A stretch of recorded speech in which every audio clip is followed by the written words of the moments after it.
पिछले लेक्चर में हम लोगों ने कई विमाओं को निकालना सीखा था। उन्हीं को आगे बढ़ाते हुए कुछ और विमाएं जो महत्वपूर्ण हैं, जो वैद्युत से संबंधित हैं, चुंबकीय क्षेत्र से संबंधित हैं और प्रत्यास्थता से संबंधित हैं, इनकी विमाओं को भी निकालना बहुत ज़रूरी है। ये भी बहुत आवश्यक विमाएं हैं। चलते हैं इन्हीं को देखने। तो एक विमा है प्रतिबल। प्रतिबल की विमा को हमें निकालना है। प्रतिबल क्या होता है बेटा? ये होता है, प्रतिबल जो होता है वो होता है बल बटा क्षेत्रफल, जहाँ पर बल जो होता है वो प्रत्यानयन बल है।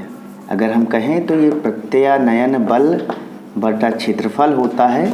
तो चाहे जिस तरह का बल हो, अगर वह बल है तो ml t-2 बल की विमा, क्षेत्रफल की विमा L2, ये हो जाएगा ml-1 t-2। यह विमा जो है, अगर ध्यान दे रहे हो तो यह दाब की विमा के बराबर है, ऊर्जा घनत्व की विमा के बराबर है। इसके बाद हम लोग जो देखने चल रहे हैं वो है स्ट्रेन। स्ट्रेन यानी कि विकृति। विकृति क्या होता है? यहाँ पर एक ही फार्मूला हम लिखेंगे, लंबाई में परिवर्तन बटा प्रारंभिक लंबाई। तो लंबाई में परिवर्तन को L कहोगे, ये भी L कहोगे, तो ये क्या हो जाएगा? L0 हो जाएगा। यानी कि अगर पूरा लिखोगे तो m0 L0 t0। यानी कि विकृति एक ऐसी राशि है जिसकी कोई विमा नहीं होती। अगली विमा है प्रत्यास्थता गुणांक। प्रत्यास्थता गुणांक, ठीक है ना? इसको E से प्रदर्शित करते हैं और ये 3 टाइप के होते हैं, Y, K और ईटा। तो चाहे जो प्रत्यास्थता गुणांक होगा, सभी की विमाएं वही होंगी। प्रत्यास्थता गुणांक बराबर होता है प्रतिबल बटा विकृति। ये बहुत इम्पॉर्टेंट विमाएं हैं। तो प्रतिबल क्या होता है? ml-1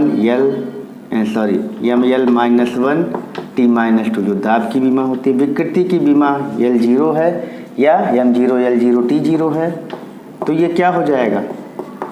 ml-1 t-2, यानी कि यंग प्रत्यास्थता गुणांक, ये y को बोलेंगे यंग प्रत्यास्थता गुणांक। ये प्रत्यास्थता गुणांक 3 तरह के होते हैं और तीनों की विमाएं एक ही होंगी। इसको बोलते हैं आयतन प्रत्यास्थता गुणांक,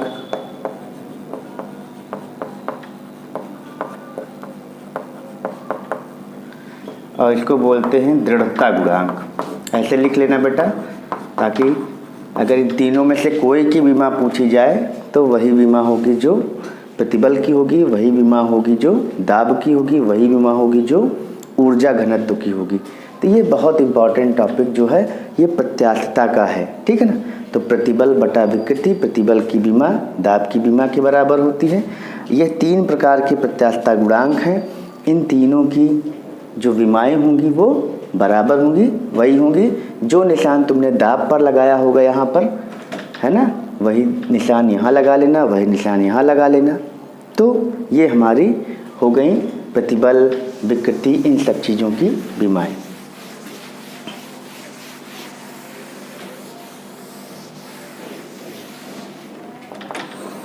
अब हम लोग वैद्युत से संबंधित विमाओं को पढ़ने चल रहे हैं, जिसमें सबसे पहले होगा वैद्युत धारा।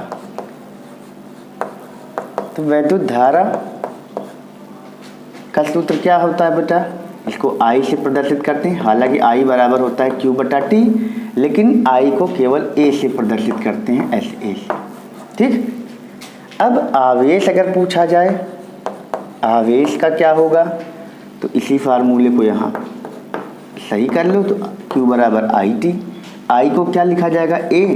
T क्या है? समय है, समय को T। तो अगर कोई पूछे आवेश की विमा तो कहोगे A × T, ठीक है ना? यानी कि आवेश में वैद्युत धारा एक बार और समय एक बार शामिल है, ठीक है ना। इसके बाद आवेश हो गया। अब आवेश, वैद्युत धारा, अब हम लोग देखेंगे वैद्युत क्षेत्र, चाहे कहो वैद्युत क्षेत्र या वैद्युत क्षेत्र की तीव्रता, ये दोनों एक ही चीज़ें हैं। वैद्युत क्षेत्र की तीव्रता, तो इसको बेटा ई से प्रदर्शित करते हैं। यहाँ ई ऊर्जा नहीं है, ई बराबर होता है एफ बटा क्यू, ठीक है, यानी कि बल बटा आवेश। तो बल की विमा पीछे याद रखना, हमने बताया था शुरुआत की 15 विमाएँ तुम्हें एकदम याद होनी चाहिए। अगर वो याद नहीं है तो तुम्हारा काम नहीं बनेगा। क्यू की विमा आई इंटू टी होती है, ए इंटू टी, तो क्या हो जाएगा ये, तो ये हो जाएगा यम एल टी माइनस 3 हो जाएगा, टी ऊपर जाएगा, टी की पावर -1 हो जाएगा, टी की पावर -2 -1 -3 और ए की पावर -1। ये विमा हो गई हमारी वैद्युत क्षेत्र की तीव्रता की, ठीक। अब इसी में आता है वैद्युत विभव। वैद्युत विभव या वैद्युत विभवांतर, चाहे वैद्युत विभव कहो चाहे वैद्युत विभवांतर, विमा वही रहेगी, है ना। अगर इसी को कहो वोल्टेज तो वो भी वही है, ठीक। तो वोल्टेज के लिए V बराबर होता है W/Q, है ना। किसी बिंदु पर जो विभव होता है वो अनंत से एकांक आवेश को लाने में किए गए कार्य के बराबर होता है। तो W/Q, W की विमा जानते हो mL2 T-2 ओवर आवेश की विमा Q को AT लिखते हो, तो ये हो जाएगा mL2 T-3 A-1। ये हो गई हमारी वैद्युत विभव की विमा। अब इसके बाद हम लोग प्रतिरोध की विमा निकालने चल रहे हैं। तो प्रतिरोध की विमा क्या होगी वो भी देखते हैं। तो वैद्युत प्रतिरोध,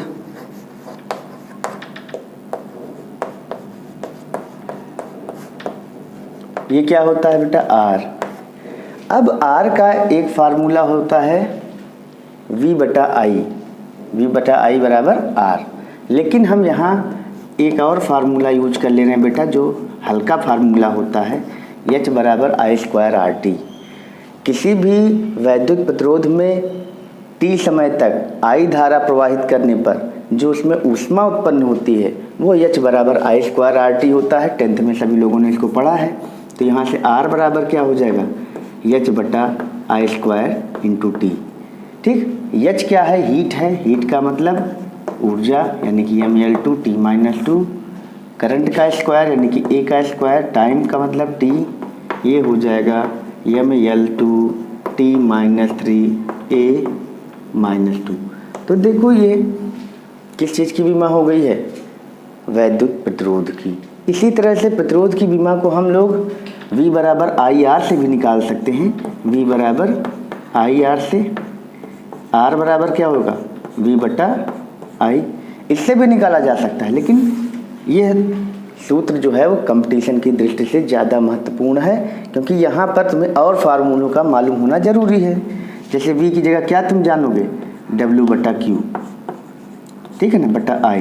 तो W को क्या लिखोगे, mL2 T-2 बटा Q, Q की जगह AT लिखोगे, AT, और यहाँ I को क्या लिखोगे, A। अब आएगा, लेकिन अब V बराबर W/Q कोई नहीं जानता तो फार्मूला नहीं बना पाओगे और तब विमा नहीं आएगी। लेकिन यहाँ पर H बराबर I²RT, यहाँ I भी मालूम है, T भी मालूम है, H हीट है ही।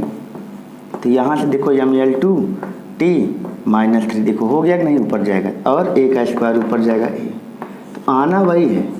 तो विमाओं के साथ ही बड़ी बढ़िया चीज़ है कि यह विमाएँ मात्रकों की पद्धति पर निर्भर नहीं करती। जैसे SI से CGS में जाओगे तो विमाएँ नहीं बदलेंगी। इसी तरह से किसी फार्मूले से अगर विमा आ रही है, तुम कोई दूसरा फार्मूला उसी भौतिक राशि का ले लोगे तो विमाएँ अलग नहीं आएंगी। बल का विमा वही आएगी जो यह बराबर MA से है, और कोई और फार्मूला लगा दोगे तब भी बल की विमा वही आएगी।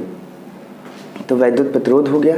इसके बाद हम लोग देखते हैं चुंबकीय क्षेत्र। अगर कोई पूछे चुंबकीय क्षेत्र तो ये बहुत इम्पॉर्टेंट बीमा है। इसको चुंबकीय क्षेत्र को बी से प्रदर्शित करते हैं और इसके लिए एक फार्मूला हम लोग यूज करते हैं, एफ बराबर ILB साइन थीटा। यही फार्मूला, ये मुख्य फार्मूला है जो हम लिखवाते हैं शुरुआत में फार्मूला, वो मुख्य फार्मूला होता है। अब इससे बी निकाल लो तो बी बराबर क्या हो जाएगा, हमें इसी मुख्य फार्मूले को याद करना है। तो बी बराबर हो जाएगा एफ अपान IL साइन थीटा। और एफ क्या होता है, ML T-2, I को A लिखोगे, L को L लिखोगे, साइन थीटा यानी कि कोण है, कोण की कोई बीमा नहीं होती, तो ये हो जाएगा MT-2 A-1। ठीक है ना। यहाँ पर एक चीज़ जो पीछे छूट गई थी कि कोण की बीमा होती नहीं कि, तो कोण की बीमा देख लो। कोण बराबर क्या होता है, चाप बटा त्रिज्या, चाप बटा त्रिज्या, ये भी लिख लेना। तो चाप को L लिखोगे, त्रिज्या को भी L लिखोगे, तो ये L0 हो जाएगा यानी कि M0 L0 T0। तो देखो यहाँ पर कोण का जो मात्रक होता है, कोण का जो मात्रक होता है वो होता है रेडियन। क्या होता है, कोण का जो SI मात्रक है वो रेडियन है। तो कोण ही एक ऐसी राशि है जिसका मात्रक रेडियन होता है लेकिन बीमा नहीं होती। बाकी कोई ऐसी राशि नहीं है जिसका मात्रक हो लेकिन बीमाहीन हो। यहाँ मात्रक तो है लेकिन बीमा नहीं है। देखो अब इसके पहले अभी हमने विकृति निकाला था, तो विकृति में मात्रक भी नहीं था तो बीमा भी नहीं थी, लेकिन यहाँ मात्रक तो है लेकिन बीमा नहीं है। तो पूछा जाता है एक प्रश्न कि एक ऐसी भौतिक राशि का नाम बताओ जिसका मात्रक है परंतु बीमाहीन है। तो मात्रक है लेकिन बीमाएं नहीं हैं। ठीक है। तो इसी तरह से यहाँ पर एक और बीमा थी जो छूट गई थी पीछे, वो थी कोणीय वेग। वो भी हम यहाँ लिख देते हैं, कोणीय वेग। कोणीय वेग को हम लोग ओमेगा बोलते हैं और ओमेगा बराबर होता है 2π/T, जहाँ T जो है वो आवर्त काल है। क्या है, आवर्त काल है। तो 2π एक कोण है, कोण की कोई बीमा नहीं होती, तो इसकी बीमा क्या हो जाएगी, ऊपर M0 L0 T0 और नीचे क्या हो जाएगा T। तो ये क्या हो जाएगा, केवल T-1 हो जाएगा। ठीक। तो अगर तुम्हें ध्यान हो तो यही T-1 किस चीज़ की बीमा आई थी, आवृत्ति की। यही किसकी आई थी, आवृत्ति की। और यही एक और बीमा आई थी, पीछे जाके चेक कर लेना, पीछे के लेक्चर्स में वो सब चीज़ें निकाली गई हैं। यही वेग प्रवणता है। तो कोणीय वेग यही वेग प्रवणता की बीमा है, यही वेग प्रवणता और किसकी, आवृत्ति की बीमा है। तो अगर पूछे कि कोणीय वेग की बीमा, एक ऐसी भौतिक राशि की का नाम बताओ जिसकी दो ऐसी भौतिक राशियों के नाम बताओ जिनकी बीमा T इनवर्स है, तो तुम कहोगे वेग प्रवणता, आवृत्ति और कोणीय वेग। ठीक। तो ये हो गया हमारा चुंबकीय क्षेत्र हो गया। अब हम लोग यहाँ पर एक और बीमा देखेंगे, वो है धारिता। धारिता को C बोलते हैं बेटा। C का फार्मूला होता है Q/V, आवेश बटा विभव। तो आवेश को क्या लिखोगे बेटा, अगर Q बराबर I/T लिख देना और V को क्या लिखोगे, W/Q। ठीक। तो ये क्या हो जाएगा, QIT/W। ठीक। तो Q को क्या लिखोगे, AT, I को A, समय को T, W को ML2 T-2।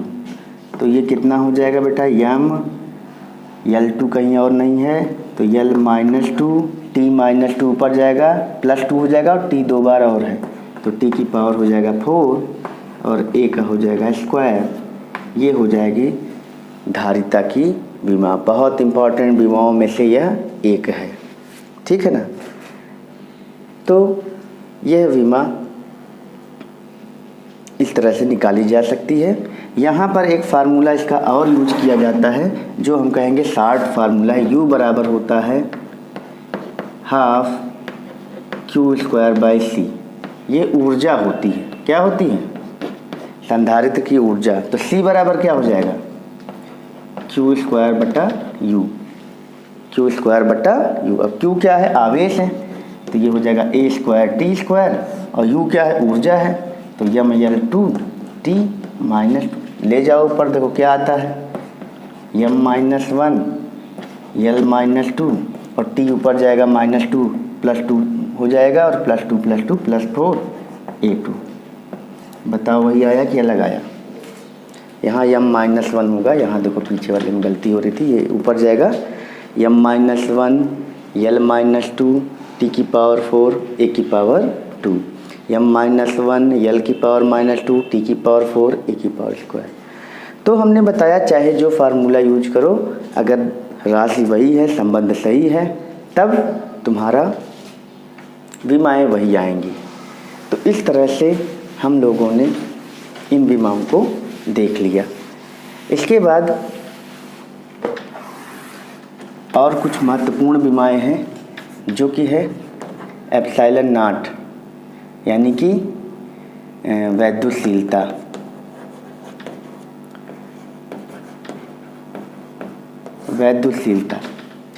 तो इसका जो फार्मूला होता है बेटा, वो F बराबर 1/4 पाई ε0 Q1 Q2/R² होता है, जहाँ Q1 Q2 क्या है? आवेश है। क्या है? आवेश है। R क्या है? दूरी है। F क्या है? बल है। तो इसी फार्मूले से तुम क्या करोगे? विमाओं को निकालोगे। किसकी? ε0 की।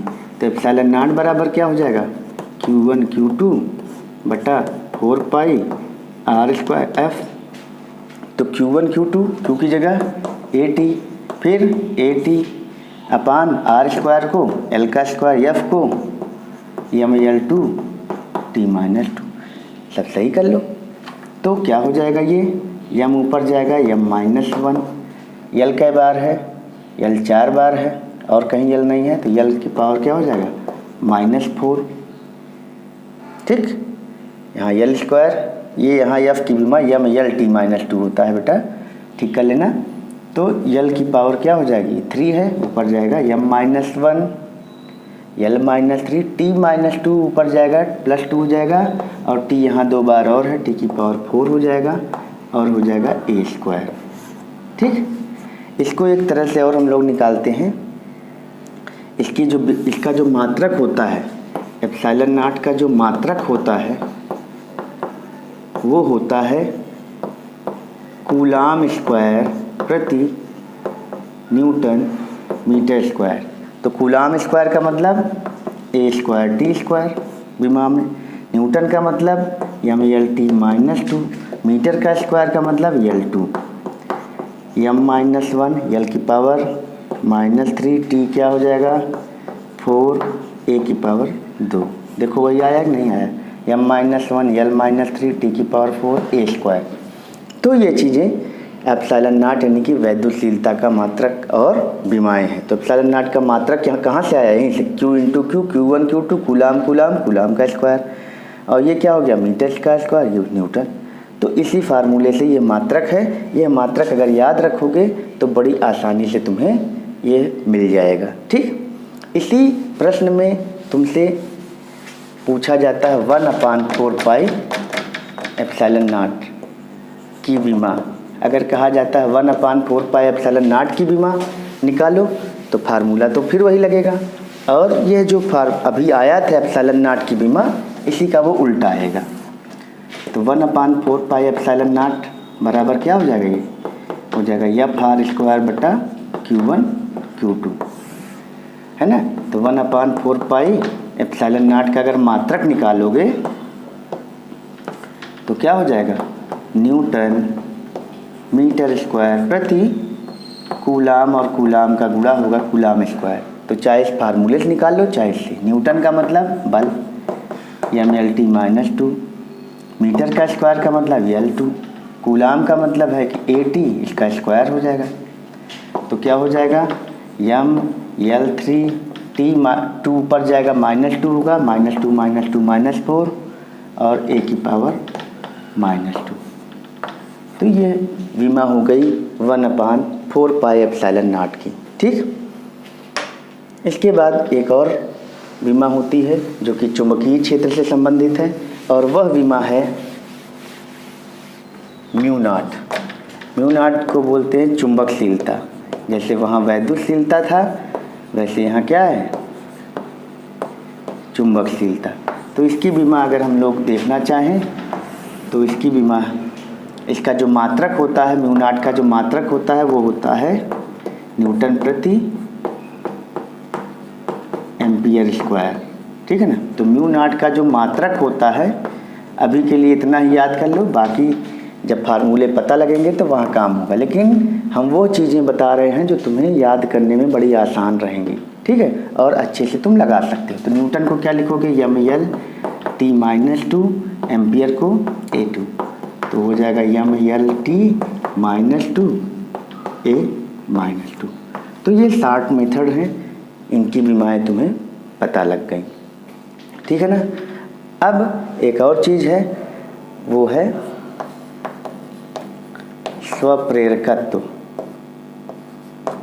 या स्वप्रेरण गुणांक। इसको बेटा L बोलते हैं। तो इसका फार्मूला हम लोग U बराबर ½ LI², ये फार्मूला हम लोग याद कर लेंगे, जहाँ U क्या है, ऊर्जा है। कैसी ऊर्जा है, स्थितिज ऊर्जा है। ठीक, और L स्वप्रेरण गुणांक है, I क्या है, धारा है। यहाँ L लंबाई नहीं है, याद रखना। तो L बराबर क्या हो जाएगा, 2U/I²। तो अगर इसकी विमा निकालना होगा तो U क्या है, ऊर्जा है, mL/T-2 और धारा का स्क्वायर यानी कि A का स्क्वायर विमाओं में। तो हो जाएगा mL/T-2 A-2। ठीक है। तो ये स्वप्रेरण गुणांक की विमा है। अच्छा, अगर तुम ध्यान दो तो स्वप्रेरण गुणांक की विमा जो है वो mL2 हो जाएगा यहाँ, mL/T-2 A-2। ठीक, तो ये स्वप्रेरण गुणांक की विमा आ जा रही है। अब कुछ कॉम्बिनेशंस की विमा हम लोग निकालने चल रहे हैं, जो कि बहुत इम्पॉर्टेंट है, और ये सारी चीज़ें तुम्हारे कंपटीशन में भी आती हैं और तुम्हारे 11 के जो प्रश्न आएंगे उनके लिए भी इम्पॉर्टेंट है। ठीक है ना। तो E/B की विमा, ये पूछा जाता है E/B की विमा। तो E क्या है, यहाँ पर वैद्युत क्षेत्र है, B क्या है, चुंबकीय क्षेत्र है। ठीक, तो E/B की विमा क्या होगी, बहुत बहुत बहुत इम्पॉर्टेंट, मोस्ट इम्पॉर्टेंट विमाएँ अब चल रही है।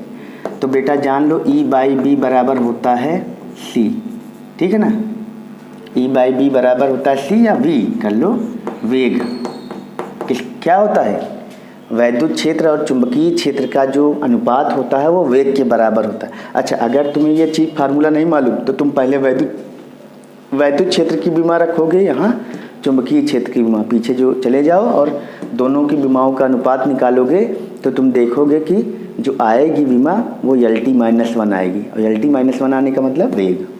तो यहाँ पर विमा इसकी हो जाएगी LT-1, कुछ नहीं करना है। जैसे कोई पूछे E/B की विमा, वैद्युत क्षेत्र और चुंबकीय क्षेत्र के अनुपात की विमा, सीधे कहोगे LT-1, परेशान नहीं होना।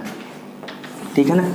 इसी तरह से 1/√μ0ε0 की विमा अगर ये पूछा जाए तब, तो इसको हम लोग इलेक्ट्रोमैग्नेटिक वेव यानी विद्युत चुंबकीय तरंगों में पढ़ेंगे। तो 1/μ0ε0 का मान होता है C, यानी कि प्रकाश का वेग। तो वेग चाहे जिसका हो, वेग विमाओं में तो वही रहेगा। तो C प्रकाश का वेग है, तो इसका भी विमा क्या हो जाएगा, LT-1 हो जाएगा। इसी तरह से कुछ और इम्पॉर्टेंट विमाएँ, C/R की विमा। C/R की विमा, C क्या है, धारिता है, R क्या है, प्रतिरोध है। तो C/R जो होता है वो बेटा एक समय आता है ये टी आता है, इसको बोलते हैं कालांक। कालांक का मतलब टाइम कांस्टेंट है ना, टाउ से प्रदर्शित करते हैं। तो ये समय की विमा के बराबर होगा। अब चाहे तुम धारिता और प्रतिरोध की विमा को गुणा करके देख लेना, जब गुणा करोगे ना तो यही टाइम आएगा, इसमें परेशान होने की ज़रूरत नहीं है। लेकिन यहाँ याद कर लोगे तो ज़्यादा बेहतर रहेगा। C/R की विमा कोई पूछे तो कहोगे टाइम। चलो अब देखो L/R की विमा। अब यहाँ L लंबाई नहीं है, L क्या है, स्वप्रेरकत्व है, क्या है, और R क्या है, प्रतिरोध। तो L/R जो होता है वो भी क्या होता है, वही समय कालांक होता है। ये सब चीज़ें आगे तुम लोग 12th में पढ़ोगे। तो ये भी एक समय है, क्या है, ये समय है, तो इसकी भी विमा T हो जाएगी।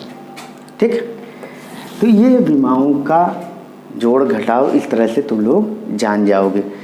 अच्छा, मान लो कोई कहा है 1/√LC की विमा, ये निकालो। अगर ये पूछा जाए तब क्या करोगे, 1/√LC की विमा, तो बहुत आसान है। इधर देखो LC है, R से गुणा मल्टीप्लाई कर दो, इसमें देखो बताओ कोई फर्क पड़ा, R से गुणा R से भाग, तो 1/L/R क्या होता है, L/R जो होता है अभी हम बताए टाउ, और C/R क्या हो गया, टाउ, तो 1/टाउ ना हो गया, यानी कि टाउ क्या है, ये एक समय है।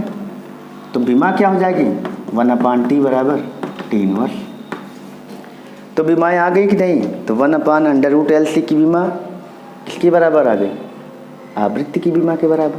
ठीक, तो इस तरह से अगर कोई कहे LC की विमा निकालो, तो LC की विमा क्या हो जाएगी, L/C की विमा।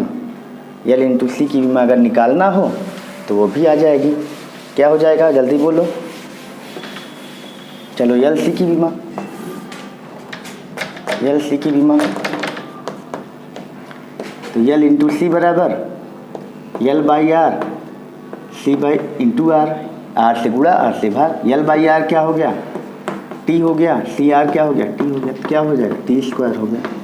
ठीक, तो ये एक आ गया। अगर कोई पूछे C²LR की विमा, ये सब विमाएँ IIT में पूछी जा चुकी हैं, C²LR। ठीक, तो C²LR है ना, तो L/R की विमा तुम जानते हो, तो R से गुणा कर दो, R से भाग। देखो R से गुणा करोगे तो R² हो जाएगा, R से भाग करोगे तो ये क्या हो जाएगा, CR का होल स्क्वायर बटा इंटू L/R। ये टाउ का स्क्वायर हो जाएगा, ये टाउ हो जाएगा, क्या हो जाएगा, टाउ क्यूब, यानी कि समय नियतांक का क्यूब, यानी कि T³ विमा आ गई। तो इस तरह से यहाँ पे हमें LCR की विमाएँ रखनी नहीं है, हमें वो जो ट्रिक बताया था हमने कि CR की विमा और L/R की विमा टाइम के बराबर आती है, जिसको टाउ बोलते हैं, समय नियतांक है। तो ये क्या है, समय नियतांक है, या इसको कालांक कहते हैं। ठीक, तो इन्हीं के रूप में हमें फार्मूला मिल गया, आंसर आ गया। ठीक है ना। तो इस तरह से बच्चों आज हम लोगों ने बहुत कठिन कठिन विमाओं को निकालना सीखा है। इनको इसी तरह से या तो आप सूत्र याद कर लेना या तो उनकी ट्रिक याद कर लेना, और इससे ये विमाएँ निकल आएंगी। कंपटीशंस में जाओ, बहुत सी ऐसे प्रश्न तुम्हें मिलेंगे जिनको तुम पलक झपकते ही कर डालोगे। तो आज के लिए इतना ही। That's all for today. Good bye.